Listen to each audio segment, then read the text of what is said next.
General Wakeruzzaman ২০২৪ সালের ২৩ June সেনাপ্রধান হিসেবে দায়িত্ব নেন।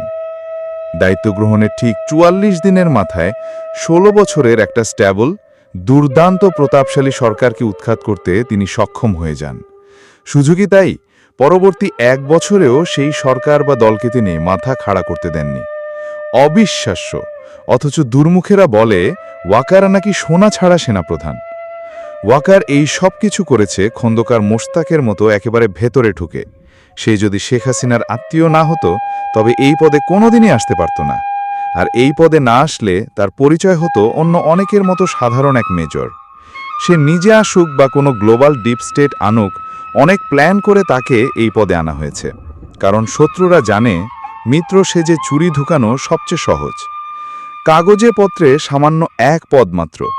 শেখ হাসিনা চাইলে ৫ তারিখ সকালেও যাকে বরখাস্ত করতে পারতেন, সেই কিনা একটা সরকার, একটা ঐতিহ্যবাহী বৃহৎ রাজনৈতিক দল ধুলায় মিশিয়ে দিয়েছে। যে মুক্তিযুদ্ধের মাধ্যমে এই দেশ এসেছে, স্বাধীনতা এসেছে, তার মতো বেঈমান সেনাপ্রধান হতে পেরেছে সেই মহান মুক্তিযুদ্ধের আঁতুড়ঘর ধানমন্ডি ৩২ থেকে শুরু করে মহান মুক্তিযুদ্ধের সকল স্মৃতিচিহ্ন পর্যন্ত সে ধ্বংস করে দিয়েছে। সাধারণ মানুষ রুখে না দাঁড়ালে, জীবনবাজি না ধরলে জাতির পিতার কবরটাও হয়তো ভেঙে গুড়িয়ে দিত। এদিকে কিছু পাবলিক বলে সে নাকি খুবই সহজ সরল আর আলাভোলা। এই সব কিছু করতে পেরেছে পক্ষ সেজে, বন্ধু সেজে, প্রতারণা করে। তার জায়গায় যদি জামাতের আমির শফিক সেনাপ্রধান হইত, কিংবা তারেক জিয়া স্বয়ং সেনাপ্রধান হইত, তবুও আওয়ামী লীগ এবং বাংলাদেশের এতটা ক্ষতি করতে পারত না।